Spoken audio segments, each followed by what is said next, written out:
problem number 7 is ఒక ఈతగాడు so మనకి ఒక ఈతగాడు డౌన్ స్ట్రీమ్ లో స్పీడ్ ఎంత ఉంది సో డౌన్ స్ట్రీమ్ లో 14 కిలోమీటర్ పర్ అవర్ నెక్స్ట్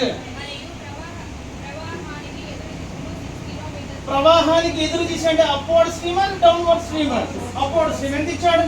అది ప్రవాహ వేగం స్పీడ్ ఆఫ్ ది వాటర్ అంటే ఎక్కడ తీసుకోవాలి ఇది సో ఇక్కడ మనకి CS డివైడెడ్ బై 2 అంటే ఇది మనకి 14 మైనస్